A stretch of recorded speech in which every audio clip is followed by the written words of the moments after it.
mamá de Cecilia Fuentes Macedo, al lanzar el premio en el Teatro Zaragoza, donde se llevaba a cabo la premiación y un rector impuesto por el Estado que dominaba nuestra universidad. Aquí todos sabemos que fue una lucha complicada, política, fallecieron tres estudiantes un 7 de abril, pero Carlos Fuentes, que era un escritor iniciático con una carrera internacional, tuvo pues la gran fuerza de no aceptar ese premio. En aquel momento, como dice Gerald Martin, que era Federico García Márquez, había logrado ser declarado indeseable en la Unión Soviética, en Cuba y en Estados Unidos, por su temperamento crítico a las burocracias imperialistas. Es muy emotivo que ahora, cuando se cumplen 50 años de ese acto y 22 años de que la universidad le dio su doctorado en esa causa, presentemos aquí a su hija, Cecilia Fuentes Macedo, quien en este libro, Mujer de Papel, nos da pues un testimonio de las memorias de su madre, que había dejado escrita, y las cartas en que ella nos comparte pues la difícil vida de una mujer en aquel momento, siendo parte del mundo artístico. Y es un libro duro, necesario, pero muy divertido, lleno de anécdotas fascinantes. Y pues ese libro en que Cecilia Fuentes Macedo rescata la memoria de su mamá es la oportunidad de acercarnos a ese momento íntimo. Con ustedes, Cecilia, quiero preguntarte a ti, ¿qué representa para ti la figura de Rita Macedo? Pues mi mamá. La cosa es que es una mamá que fui descubriendo a medida que fue haciéndose este libro, un papá que fui descubriendo cuando se fue haciendo el libro, y luego se convirtió en otro cuando acabé el libro, y luego en otro cuando empecé a hacer mis programas en live con la gente, y fuimos como haciendo una terapia con las cartas que no pude publicar, pero que sí leí para todo mundo gratis, porque a mí me critican que quiero cobrar todo. Yo no quería cobrar las cartas de mi papá, simplemente quería que las leyeran, que las escucharan. Entonces fui descubriendo a unos papás que no conocí, y pues sí me da un poco de coraje, porque la verdad es que no conocía a los papás con los que crecí. Pero es importante revivir a mi mamá porque fue una señora muy chingona. Cuando piensas que a su edad había hecho todo lo que hizo, que se murió sin tener el reconocimiento que se merecía, que mucha gente ni siquiera sabía que estaba casada con mi papá. A mí al principio me llegaban avisos o preguntas, oye, ¿y sí lo conociste?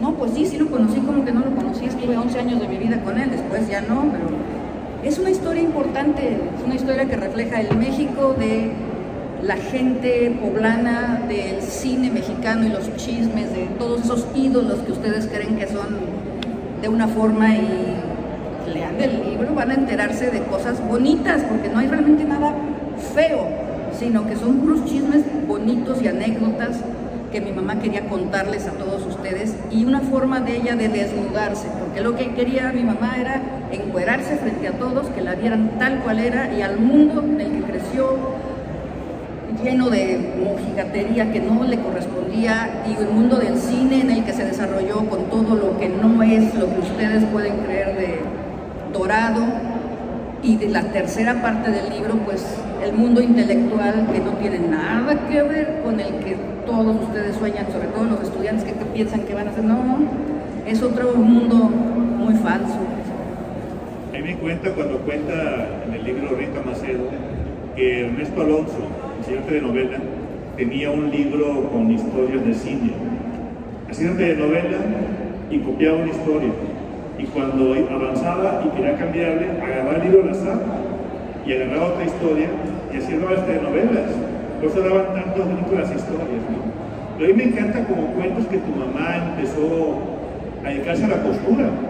En los años 60, 50, ella cosía vestidos, trabajaba con vestuaristas del teatro. Ella tuvo ese primer paso en la farándula. Y el libro, como ella dice, tiene cosas muy divertidas. Esa parte de que está ella en Venecia con Carlos Fuentes, que está escribiendo un libro en Venecia. Ella se encuentra una bola de hippies y les pide raite, porque van al hotel El Lido, ellos se quedan y sonríen, menos uno, y cuando llega al hotel, descubren que son los Rolling Stones, que están de gira por Europa y en Venecia. Sí. Tu mamá estuvo cerca de todo eso, ¿no? Mi mamá estuvo cerca de la gente menos esperada. Y algunos, bueno, se la vendieron a Howard Hughes y ella salió corriendo y le arañó toda la carita, ¿verdad? Y así los Rolling Stones y también Jim Morrison llegó a la casa invitado, no sé si por algún hermano, algún no sé qué, y le dijo al final de la historia creo que a mi hermano o a mi hermana, no sé, qué simpático el peludito ese, ¿eh? Qué bonita poesía escribe, y luego resultó que era Jim Morrison, y así fue toda la vida de ellos y nuestra, de todo un poquito. Yo le comentaba a Cecilia, pues que leí la entrevista de Adela Fernández, que ella pues hija del Indio Fernández, que vivió llena de monstruos. Ella era una niña y vivía con el indio en la casa rara que tiene en Coyoacán, que parece una hacienda, y entraba Salvador Novo, entraba Frida Kahlo, y que ella quería vivir con una familia normal, con amiguitos que tuvieran una mamá que hiciera la cocina, no fuera ni Lupe Marín ni tampoco Columba Domínguez. Pero por lo que tú me cuentas, tu infancia también fue un poco normal, ¿no? Con todos sus cambios.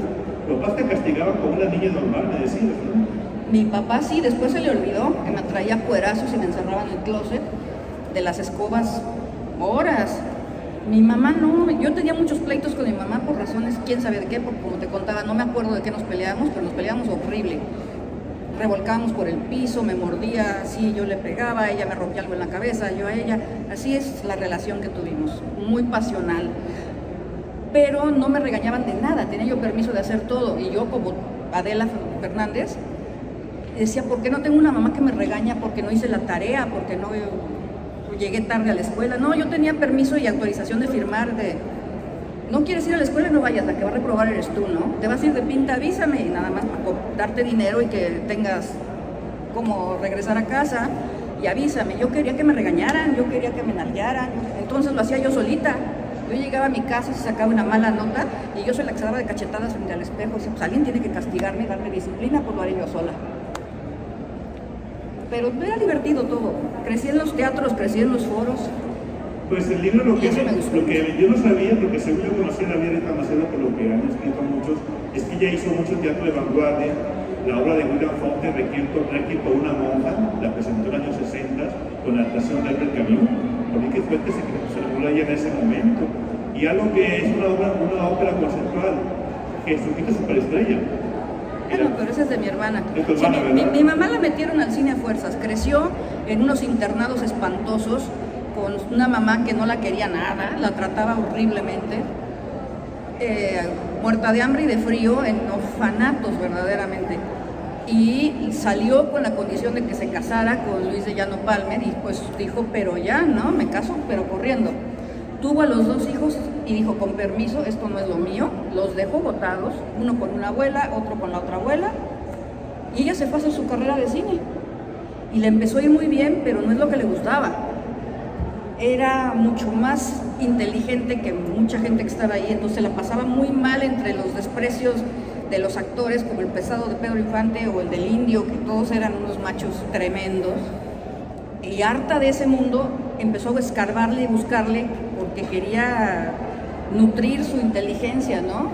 Su cultura, y así fue descubriendo el teatro, y fue la primera persona que trajo el teatro de Broadway a México. Luego se le ganaron el título los Fábregas y después Morris Gilbert, pero primero fue ella con Ernesto Alonso, y metieron a Manolo Fábregas de socio, y fueron trayendo las producciones que nadie ponía en México porque eran obras muy sofisticadas para el país, pero ella sí las entendía, sí las quería, y así llegó mi papá, por supuesto. De hecho, tu abuelo heredó el Teatro Esperanza Iris, ¿no? Sí, ¿verdad? Sí, el señor Luis Llano Palmer heredó el teatro y se vino a México, él estaba en Nueva York. Ay, don Luis. Y tan lindo. Ya mencionamos un abuelo, cada Fuentes era cuarterón, tenía una abuela tenía una mamá mazatleca, tú eres la cuarterona, ¿no? Tienes una abuela mazatleca, que era Berta Macías, cuéntanos de ella. Ay, la abuela Berta, la mamá de mi papá, sí, nació aquí en Mazatlán, pero no supimos mucho. Yo le estoy pidiendo que me averigüe la bisabuela a qué se dedicaba, porque tenía que tener buena chamba para mantener a 3 hijas. Todas las fotos son muy bonitas, están bien vestidas, están todas arregladitas, no eran niñas pobres. El bisabuelo, yo solo sé que la abuela decía que le había dado lepra y lo visitaban los domingos en el hospicio. ¿Cuál? Ni idea. O sea, ¿a qué se dedicaba la bisabuela? ¿Qué era el bisabuelo? No tengo idea. Pero la abuela estudió para secretaria importante, igual que su hermana, y así llegó a Relaciones Exteriores a trabajar, y ahí conoció al abuelo, y de ahí pues para adelante. Pero una señora muy adelantada para su época también. Fue la primera mujer que se trajo su coche de Alemania a México. Ninguna mujer manejaba en la ciudad más que ella, con sus guantes blancos siempre. Le encantaba viajar. Bueno, a mí yo crecí más con mi abuela que con mis papás, porque ellos siempre andaban de viaje en algún lugar extraño y me botaban con los abuelos en las embajadas. Pero yo me divertía mucho porque hacía unos viajes maravillosos. Mi abuela estaba loca. Cuando me dejaban sola con ella pensaban que me ponía a rezar todo el día. No, me enseñaba a jugar dominó, canasta, a beber, a fumar. La abuela, y cuando se lo cuento a mis sobrinos y a mis primos no me lo creen porque con ellos los tenía rezando todo el día. Y la abuela era así, se murió queriendo haber volado un helicóptero y ya no lo logró. Uy, éramos re buenas para ir en la calle, nos paraba la policía por ir a toda velocidad, y cuando nos paraban ella se hacía la enferma y yo la tenía que llevar al hospital y nos la creían y nos escoltaban, y bueno, hacíamos muchas travesuras juntas. Berta Macías Rivas, por el lado de Rivas, era pariente del señor Alfredo Patrón Rivas, papá del director orquesta Enrique Patrón de Rueda, del escritor Ramón Rubén Rivas, y por el lado también de los Rivas, sí se me contó que no lo sabía, es posible que sean parientes de la rama de Nayarit, que es el señor Antonio Rivas Mercado, papá de Antonieta Rivas Mercado, pero me dice ella que no quiere más parientes ya, que ya tiene suficientes. Sí, no, ya con los que tengo estoy para llenar la agenda, no necesito ningún pariente conocido más. Sí me he tratado de borrar de todos ellos, me sobran. Yo no quiero ningún pariente. A mi hermana sí. Mi hermana Julissa es como mi hija. La tengo que cuidar siempre. Y cuéntalo cuando viniste a Matlán con tu abuela. Tú estabas en Matlán 2 veces muy importantes. Estuviste con tu abuela y cuando empezaste en telenovela, ¿verdad? Sí, la abuela me trajo a que conociera yo su tierra, pero estuvimos 2 días, hubo huracán, me llevaron al CID, pero creo que al otro lado, porque me acuerdo que no estaba en la playa, había que cruzar un montón de calles. Entonces la pasamos muy mal y ni conocí su casa ni nada. Y la segunda vez fue cuando grabamos Gabriel y Gabriela, que estaba yo de asistente de dirección de cámaras y en programación, y nos echamos 2 meses aquí, que sufrí muchísimo, porque trabajar en este calor y aguantar a Ana Martín al mismo tiempo es terrible. O sea, tan pesadilla una cosa como la otra. Pero sobreviví. Me divertí en un hotel horrible que dice que ya no existe. No existe. Podemos mencionarlo, pero no hay que saber. Bueno, un hotel donde no había ni servicio. Teníamos que bajarnos a la cocina, prepararnos todo. Nadie nos hacía caso de nada. Pero ahorita entró al CID, ¿te acordaste que hay castigo dice el CID, no? Sí, cuando entré al CID, pero esa vez sí ya había el CID normal. Y con mi abuelita no existía ese CID. Yo creo que solo donde me fui a cortar las uñas hoy, allá en el spa, ese sí existía. Pero no existía este grandote. Pero sí nos ponían unas mesas como de comedor, de buffet enormes ahí en la recepción, en el lobby, y ahí nos sentábamos todos los de producción a trabajar.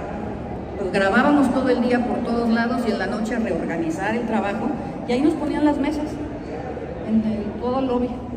Toda la noche trabajamos. Esos trabajos de Televisa son de 20 horas al día. Esa novela fue bonito aquí en Mazatlán, ¿no? Porque se pintó la ciudad, estuvieron corriendo en pescadores, no había un final claro. Yo me pregunto, ¿por qué se quedó la vela? Con Juan Ferrara o con Juan de Jorge Rivera, dice ella que no quieren acordarse. No, ni me acuerdo, ya no estaba yo en México ni para entonces cuando acabó la novela. Pero yo me divertía mucho, reprogramando todo, y digo, hacía yo audiciones, casting, así como de que a ver, ¿quién quiere salir en la novela? Yo les hacía las pruebas, el que hablaba más bonito, órale, tú tienes muchacho 1, galán 2, y los que no daban una, pues extra, pescador 5, 6 y 7, y así nos echamos toda la novela, pero toda actuada por ustedes, ¿no? Eran lindos, bien amables todo el mundo. Y bebía yo monos locos. ¿Todavía existe el mono loco? No, ya no. ¿Cómo? No, ya no. Ha cambiado mucho más adelante. Sí, hay un tráfico brutal. Cuando yo vine no había nada. Una cantina y estaba bien padre. El Avante se incendió. ¿Se incendió nuestra cantina? Sí, porque recuerdo que la novela la vimos y dijo mi hermano y mi papá, ¿quién es qué cantina de Tony? El Avante, pues hombre. Pero mi padre vivía a la vuelta en Cerro de la Cruz. Pues la pasamos bien, sobre todo en la playa esa que te digo, que teníamos que grabar la última escena donde se quedaban Beatriz Sheridan y, ¿cómo se llama? Martínez de Hoyo, en el mero atardecer, en el segundo en el que el sol cayera, y olía horrible. Decíamos, ¿a dónde nos fuimos a meter? Pues era el desagüe. Pero pues así se metieron, entre toda la cajita, los pobrecitos. No, olía madres, pero ahí quedó la escena más romántica de la novela. Ni modo. Pues les digo, Carlos Fuentes personalmente tenía un pie en el Pacífico por una abuela mazateca y otro en Atlántico por la abuela veracruzana. Y con Cecilia, pues tuvo una hija que... Tú eres chilanga, ¿verdad? ¿Naciste en Europa? No, a mí me dejaron en la ciudad. Todos mis hermanos tienen otra nacionalidad donde pueden escapar. Yo soy la única que no me queda otra. No se vale. Pero ella estudió en Princeton y le saqué la cuenta. ¿No estudiaste con Grucci? Dice que no. Yo estaba en la prepa. Ella estaba en la prepa cuando Grucci decía la carrera. Brooks Shields estaba en la universidad. Yo llegué porque mi mamá, lo pueden leer en el libro y comprarlo aquí si quieren, ella decidió que por ahí de los 17 años yo estaba muy loca y me tenía que encerrar en un psiquiátrico, y estaba convencida. Entonces yo salí corriendo. Me dio dos opciones, al psiquiátrico con mi papá, no con mi papá, ¿verdad? Y me fui corriendo a vivir con él a Princeton. Pero les entró la CODES y no quisieron pagarme la escuela privada, entonces me mandaron al Princeton High School en la esquina. La verdad fui muy feliz ahí, en mi escuela pública. Este libro es un acto de amor y de mucha valentía, porque ella respetó las cosas muy duras que dice en el libro la Rita Macedo. Ella, muchos papás, pero muchos hijos de escritores o pintores, odan cosas, no se puede explicar porque la viuda decía que esto mi hijo se muriera al José Vázquez, cosas que no se conocían, pero ella no tuvo tapujos. Ella pone todo lo que Rita quiso decir, compartir y confesar, de cómo una mujer tiene que hacer cosas muy difíciles en aquella época, tuvo que hacer perdón para salir adelante en un mundo dominado por el patriarcado. Por eso es un libro muy puntual y necesario, y es duro, ¿eh? Hay partes que te ríes, porque ahí te quedas pensando, Dios mío, de modo que Rita Macedo tenía que hacer esto, y yo recomiendo fuertemente este libro porque hay de todo. Yo sentí un poco, no un desorden, sino que era un libro que fluía naturalmente sin cada época. Y me encanta por eso. Pues es un libro que yo traté que fuera lo más natural posible. Por un lado, que no metieran mano, nadie, no le metieran tijera, no le quisieran ordenar la gramática y la ortografía, porque a ver, yo alucino muchos libros, yo no puedo leer en español, perdón mi mamonería, pero es muy complicado porque todo lo ponen muy rebuscado. Entonces dije, no quiero que lo entienda hasta el señor que vende el taco afuera, ¿no? Todo el mundo tiene que ser un lenguaje como hablamos todos y me lo mantienen, no me importa cuántos errores haya, ¿no?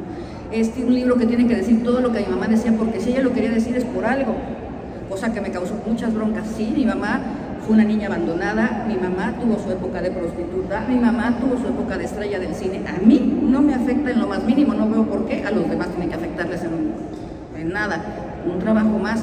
Mi mamá tuvo una época de riqueza, tuvo su época de costurera, porque en los internados, nos saltamos esa parte donde empezaste, lo único que aprendió mi mamá en el internado fue a coser. Era muy buena para las manualidades, entonces sí, empezó a coser desde muy chiquita, y cuando tuvo la oportunidad con Ernesto Alonso puso una casa de modas que era donde María Félix y todo el mundo hacía su vestuario, hasta la hermana de mi papá, la tía Berta, mandó a hacer su vestido de boda ahí años antes de que mi papá existiera. Tuvo la casa de modas más importante que existió en esas épocas, no le gustó, pasó por actriz, no le gustó, se volvió productora, sí le gustó, y en eso aparece mi papá y enloquece con su inteligencia, y ahí va ni más, porque pues... Se enamoró intensamente. No, pero perdida y acepta todo, o sea, una relación totalmente abierta, mientras siempre y cuando él llegara a casa y le contara a quién se había tirado, cómo y dónde y cuándo, con detalles, y se rieran juntos, no había problema y seguían. Y todo les funcionó muy bien mientras lo hizo. El problema fue cuando se lo cayó. Y la primera vez que él le mintió, ahí se acabó la relación y la confianza. Y sí, había unas fiestas tremendas. Yo viví algunas, pero yo era muy chiquita, entonces pues yo la verdad, la mitad de este libro yo ni existía. La segunda empecé a completarlo con cosas mías también, porque ya estaba yo ahí. Si las fiestas eran picadillo, café, bebidas de 3 días, y entraban y salían, y bueno, era un desmadre leerlo en el libro.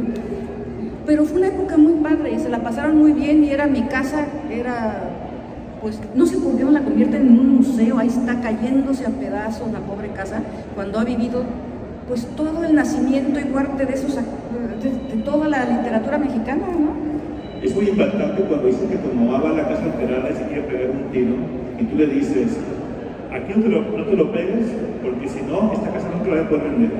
Vete a la calle. No vender, no, me iba a dejar un tiradero, sí, perdón, no me odien, pero mamá amenazaba con suicidarse desde hacía 20 años, entonces ya sabíamos que lo iba a hacer tarde o temprano, porque además siempre tuvimos el respeto de, pues tú acabas cuando quieres, y yo le agregué después, tú no escoges cuándo nacer, tus papás deciden por ti, entonces pues creo que sí tiene uno derecho a decidir cuándo irse, por qué te consideran loco y a por qué te quieren obligar a existir si ya no quieres existir. Me parece espantoso eso, que te obliguen a quedarte. Entonces ella ya sabíamos que lo iba a hacer, yo traté de evitarlo, porque claro, era mi mamá, lo más que pude, hasta que era obvio que ya no había nada más que hacer. Entonces sí le pedí, por favor, no lo hagas dentro de la casa porque yo voy a seguir viviendo aquí y yo no quiero todo embarrado, tengo que ir a limpiar y tengo que hacer todo eso. Entonces se salió a su coche y todavía no le atinó con una bala, le falló y tuvo que hacer la segunda. Pero hasta eso, traten de leer el libro y encuentren el humor, porque solamente a ella le pasaría una cosa así. O sea, en serio que le pasó de todo. Búrlense, lean el libro, cómprenlo o no lo compren, piratéenselo, pero encuéntrenle el sentido del humor, porque ella lo que quiere es reírse con todos ustedes de todo lo que le pasó, que es tan ridículo que se vuelve chistoso, y aunque sea dramático. Entonces, a mí me parece un caramelo de historia. No la sufran, no les duela. Es una historia muy bonita, muy tierna. Hasta los horrores de mi papá son bonitos. Y después de leer todas las cartas de mi papá, creo que él tenía la razón en muchas cosas. Sí, porque este libro fue difícil publicarlo porque no podías publicar la carta de tu papá, ¿no? Nadie lo quería publicar. Eso también.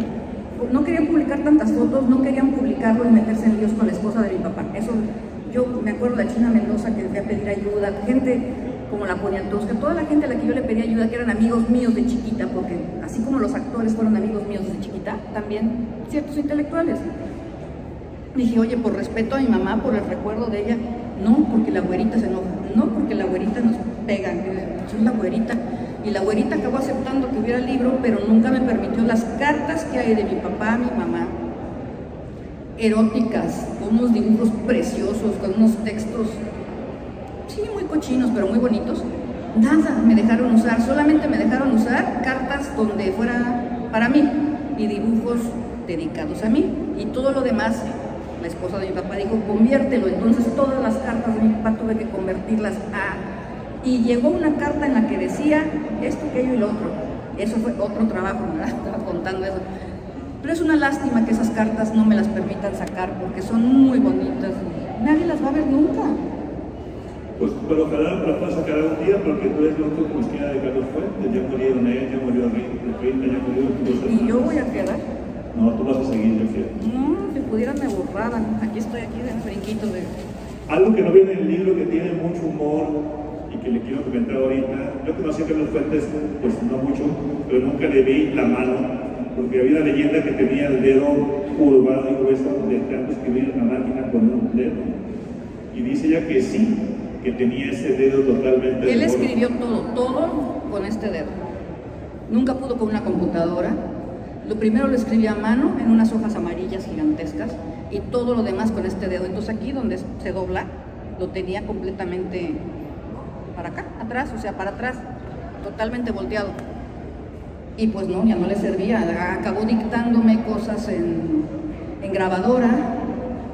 Y sí, es que todo, desde El espejo enterrado hasta lo último, como yo soy una inculta burra y me rehusaba a leer sus libros, encontró una manera para que lo leyera. Me pagaba muy bien porque le pasara en limpio sus libros a computadora, se los corregía y ya los mandaba yo a las editoriales. Entonces así acabé echándome pues todos sus libros. Imagínate, El espejo enterrado, que fue el primero, me tocó en inglés y en español, doble tanda, pero me pagaba para que lo leyera. Hasta que ya no podía escribir, entonces me lo empezaba a dictar, y bueno, así nos echamos muchas versiones, pero acabé leyéndolo todo, y sí, su dedo estaba hasta allá, y traté de robarme su dedo, y no pude. El funeral de Carlos Fuentes fue algo... Sí, aquí es donde la gente empieza a salir. No es en serio, sí me contó que es una uña de su papá, ¿verdad? Tengo una uña que le arrancaron del pie porque se le enterró, y pues él dijo, ¿a quién le va a gustar mi uña? Pues a mí, por supuesto, ¿verdad? Cecilia la ve la uña y se muere del asco. La guardé en un botecito y luego le puse unos huesitos de mi mamá, entonces dijo, Se chingaron juntos para siempre, entonces los ando paseando y los sacudo así de la cara. Se me olvidó traerlos, me da mucho coraje. Sí, es que esta es la primera presentación en persona. Antes la llevaba yo a las entrevistas a los dos. Saca. De hecho, yo te tenía miedo a ti cuando te leían tus artículos en la prensa. ¿Por qué? Lo del calcetín, lo voy a contar, ¿no? De que Rita Macedo, pues como cometió suicidio, no podía ser sepultada en un lugar santo de una iglesia. Pero ella violó las reglas. Ella se entera que tiene sus cenizas en una bolsa de cimbro y se las roba. Sí, no, primero la depositaron en una cripta por ahí en Tlalpuente junto a su mamá. Ella odiaba a su mamá, no se hace eso, ¿no? Estuvo en un internado 17 años. ¿Cómo le haces eso y todavía se muere y la encierra? Entonces primero fui a ¿cómo te dije? ¿A dónde?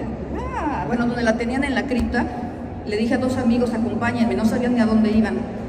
Rompí la puerta de la criptita, destapé la caja donde estaba y con una cuchara de café, dije, ¿a dónde la meto? Me quité un calcetín, lo rellené y me fui con mi mamá corriendo, felizmente. Esa fue la primera vez. Esa vez yo me asusté, pero es que no contaste con lo otro. Es Falta que la esa segunda fue parte. que esté en un ciclo. Sí, no, pero es que después Y ella va y me la lleva un calcetín. hubo una fiesta, un año nuevo, una Navidad en casa de mis hermanos y dicen, vamos a traer a toda la familia. Yo, sí, ¿no? Entonces llega con una caja muy bonita dorada, que dice Mamá Julia, ¿no? La abuela odiada por todos nosotros por mala. Ok, Mamá Julia en su caja dorada. Luego aparece un termo gris que dice Don Luis. Y dices, bueno, pero ¿por qué al pobre Don Luis tan importante lo meten en un termo de café? Pero luego llega una bolsa de Ziploc que dice Rita. Y no, mi mamá para sus pulgas y lo elegante que era, se muere de saber que la tienen en una mugre bolsa de Ziploc, esto no es posible. Entonces me la llevé y la repartí entre todos sus fans. La convertí en colguijos y el que quisiera se lo mandé por correo. Entonces mamá tiene una cantidad de altares que cada día de muertos me mandan fotos de todos lados con ella. Y sí, les digo, se empiezan a ir ahorita de qué horror, cómo le hizo eso. Está feliz. Por fin es libre y por fin es feliz. Te creo. Y espanto a la gente, pero no me importa. Y como tú dices, es un libro fuerte, duro, con humor, hay que leerlo. Pero es el humor de ella, acercarse a este libro donde ella nos cuenta. Y me autorizó a hacer las preguntas que estoy haciendo, ¿no? No, a mí me pueden preguntar lo que quieran y si me quieren insultar también, no me importa. Ya que pasamos a la esa otra altura. pregunta. Ninguna pregunta de sus bellos hermanos, por favor, estoy diciendo yo. Cualquier cosa de Carlos Fuentes y Rita Macedo, porque es para nosotros un gran gusto que haya venido aquí Cecilia en este momento. Y como dije yo, Carlos Fuentes apoyó a la UAS cuando más ocupaba su ayuda. Y le invitamos a ella por ser ella. La que detenta los derechos es la señora Silvia Lemos, que respetos para ella, pero este libro le corresponde a Los ella. hermanos muertos son los Así es. herederos universales. La tercera parte de la herencia la tienen los hermanos muertos, ¿no? Es el problema de Cecilia también. Yo soy pobre, pueden donar si quieren. Pero nunca les conté la foto. Todo el mundo me pregunta por qué esa foto. Dice, ¿por qué poniendo unos ojos tan bonitos y tan lo bella que era? ¿Por qué esa foto? Yo les explico, había otra foto puesta ahí, pero cuando alguien me enseñó esta, creo que Jimena Cuevas me la mandó, dice, mira qué bonita foto, no la conocía yo.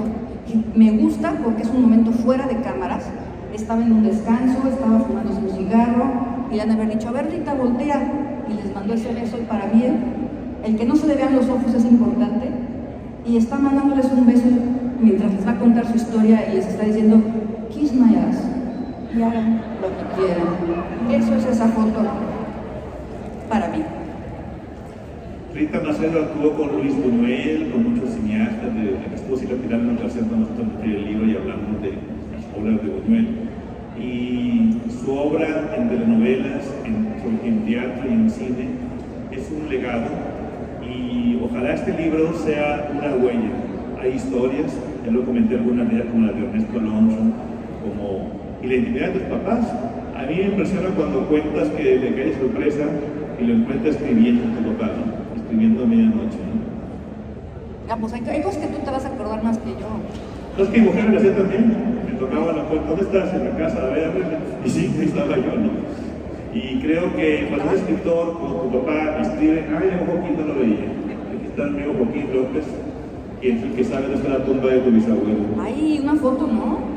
Bueno, Quiero una foto de la tumba. sí, este viaje ha sido muy bueno para nosotros porque Rita se digo, las confundo, Dios mío, es que este libro lo he leído tantas veces que me confundo. Sí, ya se confunde quién es cuál. Y Pero no, pero es... a mí no me pasaron esas cosas, brincos diera.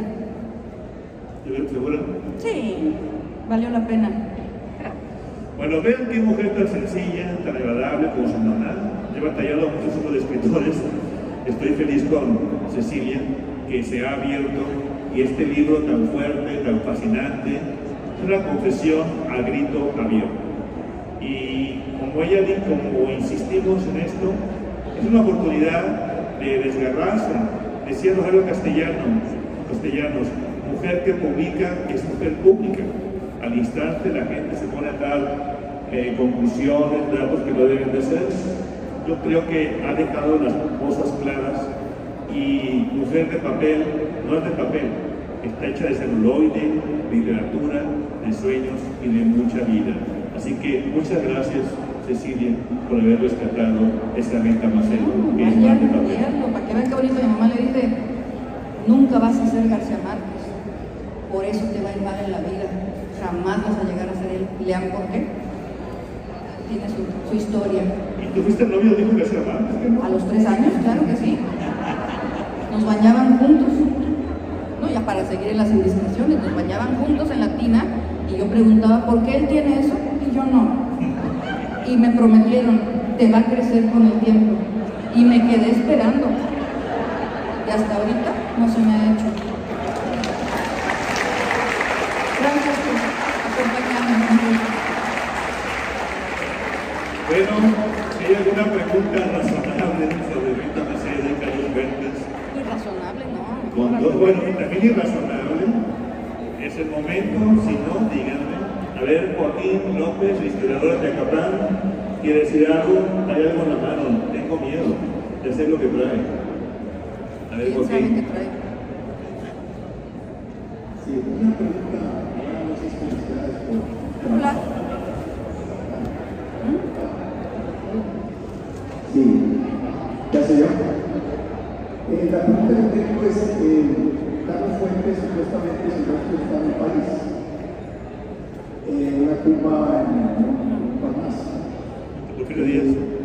Yo fui a la tumba, pero todavía no llegaban los restos de todavía, pero ahí estaba la tumba ya como uno de los hijos. Y ahí por casualidad conocí la tumba de Jan Siegel, que está lleno de piedra ahí cercano. La pregunta que tengo es, estoy escribiendo el ensayo en una segunda parte de otro que dice sobre tus ancestros por el lado de tu abuelo. Entonces la pregunta es, Carlos Fuentes hizo que me enterrara ahí porque ahí está la ciudad. No sabes. No lo sé, pero capaz que sí. Sí, porque pues, le dedicó todo un libro. Para el público, No, por razón Silvia no lo ha llevado, nada más está el Jan nombre, Siegel pero no fue está novia ahí, de Carlos ¿eh? Fuentes, el artista de cine. Bueno, aquí no se tiró mi papá, más bien, ¿no? Tenía fama de... Era un playboy. Hey, Yo tuve en mis manos el acta de nacimiento de la señora Macías. Ya la mandé. sí, ya vi la foto, qué padre. Entonces, pero se le desbarató en las manos el acta de nacimiento, porque se había mojado, porque iba a saltar en un ciclón, y estaba una bolsa, le dejaron abrirla, se desbarató. Pues sí. Afortunadamente, aún no tuvo tiempo de acá, y el director del archivo histórico, cuando vio el artículo que yo publiqué sobre Fuentes en esta revista, hizo otro, porque se tocó también con el título de la copia del acta. Le llamó la atención que en el acta parece que le cambiaron el nombre, porque ahí aparece como Berta con H. Sí, yo siempre la tuve como Berta con H. Le quitan nombres de Y era Alejandrina, no Alejandra, era Berta Alejandrina. y dije, no le pierdas, si uno batalla para sacar un pasaporte, porque cuando tienes nombres alterados y te mandan...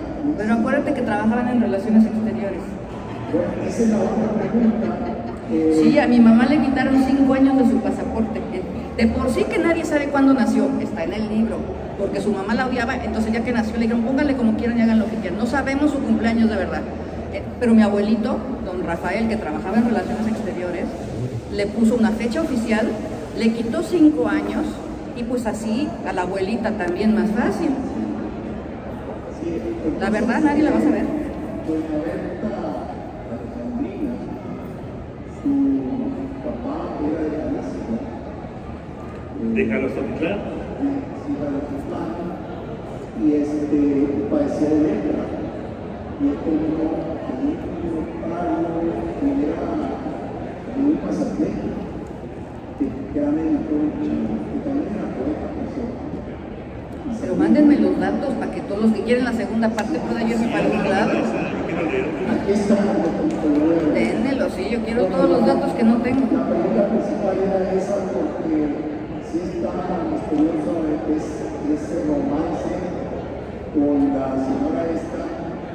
Yo creo que es pura casualidad, porque ese cementerio está sobrevendido y fue pues el que le tocó y de casualidad estaban ahí, bueno, pero no, nunca he ido y ya no iré porque mi papá me ofreció en un momento, cuando tú te mueras, ¿quieres un espacio ahí? Yo dije, con tal de irme de México, perdón, sí, y llévenme a París, a donde sea. Y a la hora que se murió me recordó Silvia que ya me había quitado de la lista, entonces pues me quedaré en San Ángel, pero no creo que esté ahí siquiera y no creo que lo haya hecho a propósito, porque están en la sala de su casa todos, Bueno, como usted. Gracias por ti.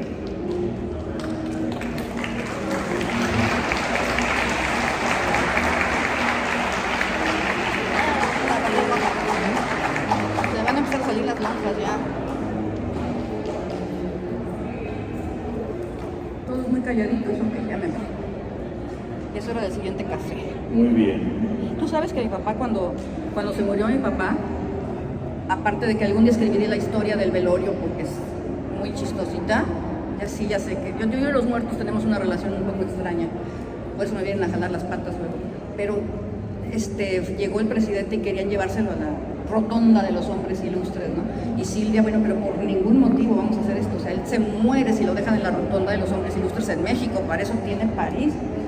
Entonces dije, bueno, pues dales un poquito de tierra del jardín, aunque sea, nadie se va a enterar, dales el gusto. No me hizo caso, pero ¿qué le costaba echar unas piedritas ahí que lo dejaran en paz en la rotonda? Ya después se lo llevó a París. No, ¿cómo crees? Sí, el papá acaba con México, lean el libro. Solo aquí van a encontrar lo que decía de México. Ay, ya me voy a caer. Una pregunta del perro. ¿El perro se llama?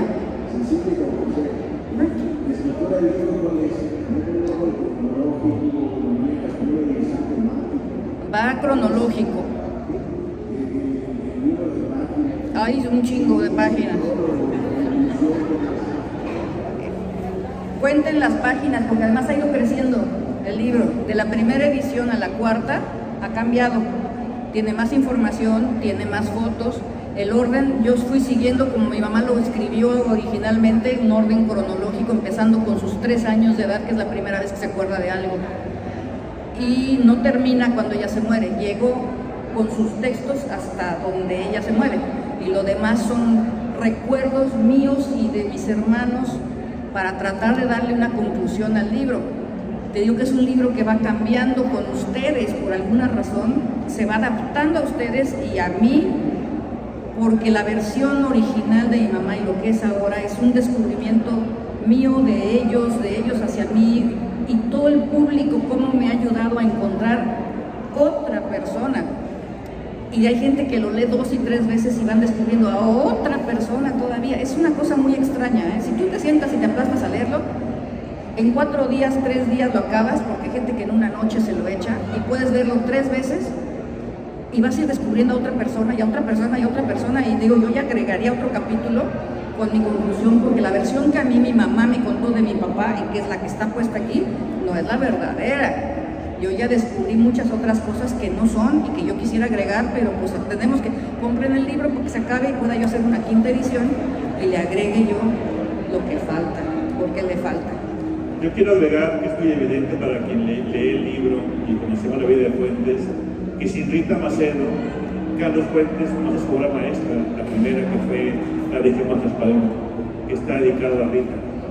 Es el libro capital de Fuentes, el que es la Ciudad de México, ese gran novelista urbano que toca el anáhuac, que toca la colonia, que toca el taxista, que toca todo ese entorno de los años 50, 40, concentrado en una sola novela. Gracias a Rita Macedo existe ese libro y despegó la carrera de Carlos Fuentes. Sí, yo también le doy las gracias a mi mamá, porque ella lo hizo. La verdad es que ella lo hizo hasta el momento en que se fue y se convirtió en otro Carlos, más frío, más vendido. El bonito era el primero, pero bueno, él quería volar alto, llegó alto y se fue a otro lado. Y a nivel papá, perdóname papá por no haberte descubierto a tiempo, too late, pero pues ya nos volveremos a encontrar en alguna dimensión y aclararemos cosas. Muchas gracias, Cecilia. A ti, a ustedes.